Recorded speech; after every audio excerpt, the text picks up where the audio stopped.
Assalamualaikum. Saya akan membentang mengenai pembahagian sel. Sel dalam badan kita sentiasa tumbuh, membahagi dan mati.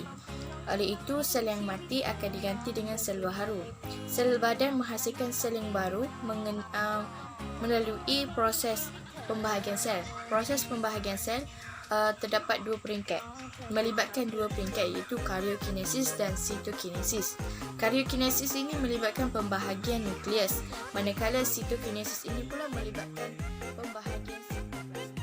Sel badan organisma boleh dibahagi kepada sel soma dan sel pembiakan atau sel gamet.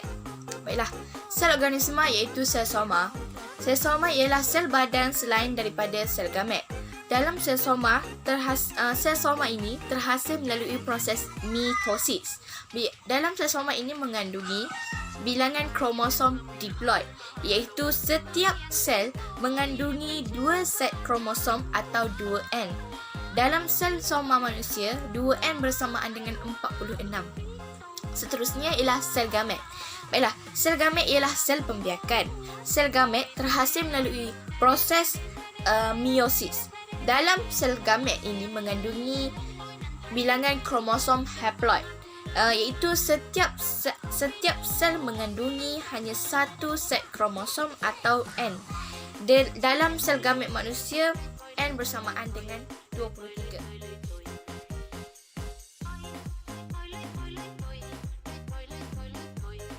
Sel diploid, satu set kromosom berasal daripada induk jantan atau dipanggil sebagai kromosom paternal, dan satu lagi set kromosom berasal daripada induk betina atau dipanggil sebagai kromosom maternal. Okey, baiklah. Kedua-dua kromosom paternal dan kromosom maternal ini punya ciri struktur yang serupa. Pasangan kromosom ini disebut sebagai kromosom homolog. Kromatin ialah kromosom yang menyerupai berbenang halus.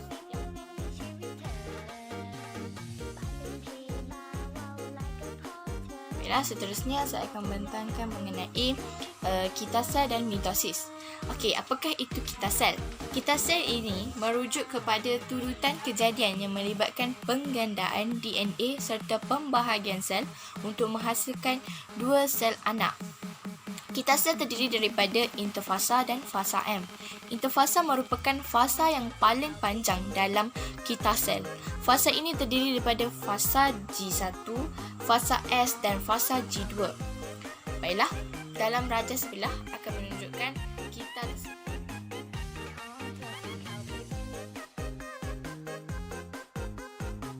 Terusnya mengenai kitasel. Kitasel ini terdiri daripada dua, iaitu interfasa dan fasa M.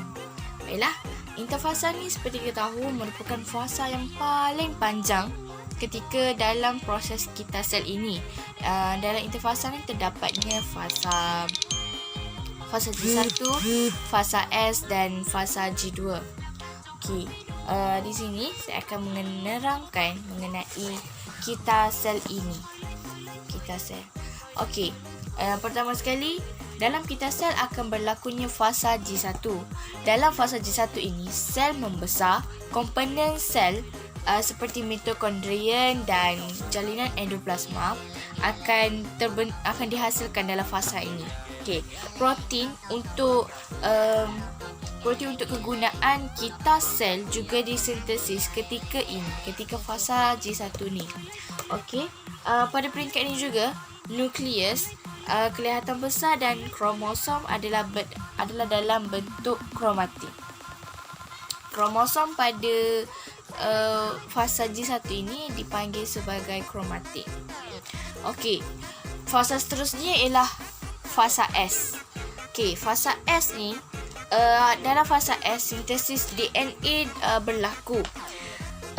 Dalam ayat dalam buku teks ditulis sintesis DNA berlaku dalam fasa S apabila DNA dalam nukleus menjalani replikasi. Okey, baiklah. Replikasi ni dia akan terjadi sebelum pembelahan sel. Jadi setiap kromosom mengganda dan menjadi 2 kromatik. 2 kromatik seiras yang dikenali sebagai kromatik kembar.